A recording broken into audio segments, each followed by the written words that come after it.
that define respect.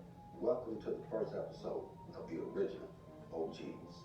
I created the original OGs to document the forgotten parts of American history. I want to recognize and give a voice to the men and women that have climbed to the top of their game. Believe me, the men and women that sit in front of this marquee have been authenticated as original OGs. My name is Mr. Rick.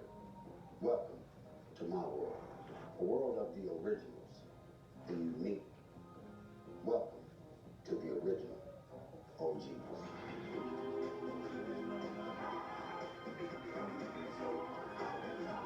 Welcome to the Original OGs podcast, and I'm your host, Mr. Rick, interviewing real OGs for a real OG situation. Today we have a guest by the way of Atlanta. His name is Mr. Ken. How are you, sir? How you doing, sir? I am fantastic. We have a lot to cover here today, and we want to see if we can make sense of what's going on in our community Absolutely. and in this country. I want to start by asking you, where were you born and raised? Well, I was born in Chicago, Illinois.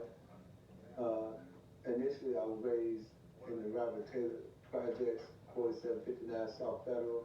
Then we eventually moved out to the Miners, 103rd and Jeffrey. Things was getting kind of difficult. My father got into it with the Black Panthers.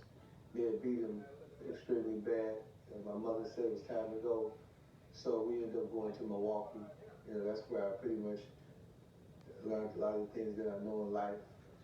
And that's basically it, And from Milwaukee, went to school, Why did they attack your father? Well, my father was a crooked dice shooter. And what he would do, he would shoot bad dice, and he got caught. And he just so happened to do it on some Black Panthers. And I was telling Chairman Fred Hampton about this. We were talking, and he was in my facility in Atlanta. I was explaining to him, I said, it's ironic that you're a Black Panther. You're coming to speak to my hip hop fraternity organization, and your people beat my father up. So that stemmed from, we could say, a street situation. Yeah, Pops he was street. So let me ask you this. What do you see the difference in viewing that picture of your father in that time? The difference between that and today? Well, ironically speaking, my father was my hero. Of course, I assume those who were fortunate enough to grow up with a father, the father is generally the first teacher, he teaches you everything. And when I look at it in that era of time, I mean, that was like severe. Nowadays, if somebody did what my father did today, it would probably be murder. So I think the time from then until now is that most of our people back then were pretty much coming from the South. I call it the Great Migration. Mm-hmm. And in that era of time, they still had Southern ways. And, it wasn't as violent as it was up here, up north. So, the difference was, I think that they were, at that point, it was still family. It was still, our people still communicate with each other. We still had family outings and barbecues and stuff like that. Now I think all that has been just devoided, and right now we're on a rampage, Mm-hmm. As a community. Where is your family originally from? Oxford, Mississippi. Oxford, Mississippi. What type of climate was that? Yes, my grandfather was he was a sharecropper. And for a lot of people to understand is that at one time,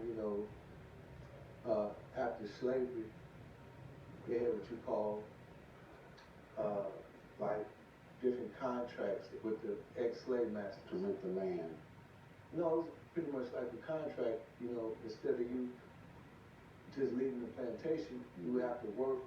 You could work for land, you could work for whatever. It was a contract that you and the sharecropper or the person that owned the farm would agree to. So my grandfather, he worked for this gentleman, and he was able to procure 160 acres of land, which that land is still in the Ivy dynasty right now.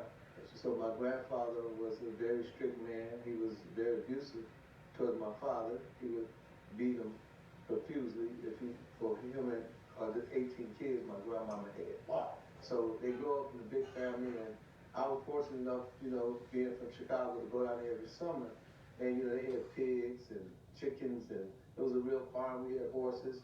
We had a lot of land. We had our own pond back there, so we basically grew our own food and stuff like that. And my grandfather was very business minded, so that had translated to my father. So even though my father was in the streets, he still owned clubs and bars, and he was a businessman, and that may explain why I became a businessman, because it was kind of like genetically. Well, I mean, that happened with me. I wanted to go in business because of a few people in my family that I saw who had went in that direction, and I saw the benefit of it.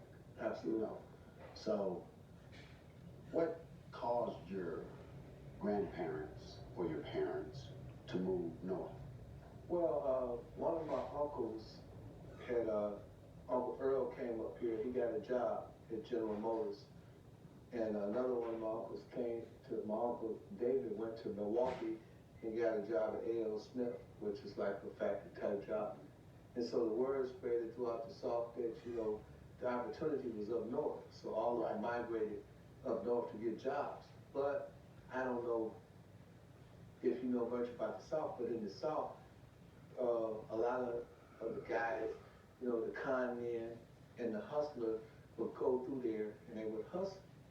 And a lot of times, to hustle, they had to befriend the country dudes. So they would befriend people like my uncle and my father, and they would hustle with them, and they taught them to hustle. So when they came to the city, they already had the game, so they had to hustle.